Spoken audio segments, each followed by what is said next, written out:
Samson, kanina pa kita hinahanap eh.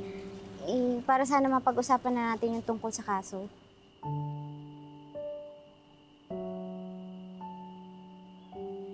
Pero pwede rin naman na mag-usap tayo hindi bilang abogado tsaka kliyente. Pwede rin naman na bilang magkaibigan.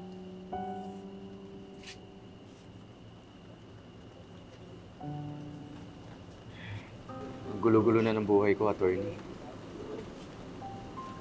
Hindi ko na alam kung paano ko ito ayusin. Pwede namang hindi mo sabay-sabay ayusin lahat eh. Sa isa lang? Tapos hindi ko namamalayan na makukulong na pala ako bukas o sa makalawa. Ang hirap naman ito. Ngayon kasi, attorney, ang ingay na eh. Ito yung klase ng ingay na nanggagaling sa loob. Parang akong sumasabog na hindi ko na kakayanin.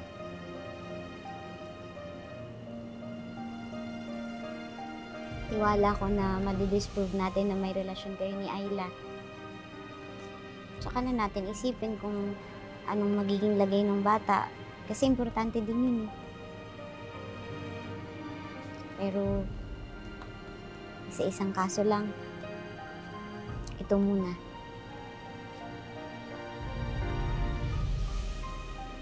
Wala ka namang tinatago sa akin, di ba?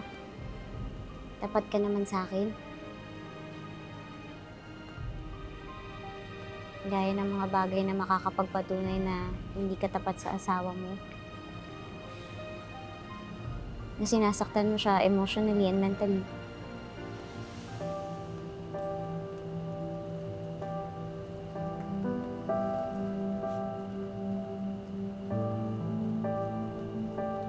Sige, una na ako sa loob ha.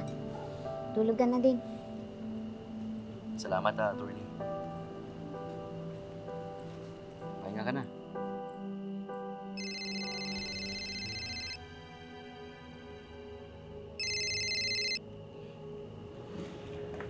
Hello?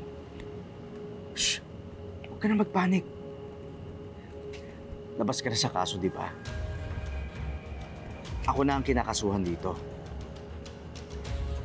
Kaya hindi mo na kailangan mag-alala. Huwag ka sasagot sa kahit anong tanong. Naintindihan mo? Baka kung ano pa masabi mo. Baka mas lalo pa nila malaman ng totoo. Basta ako na bahala. Sana tayo mag-usap.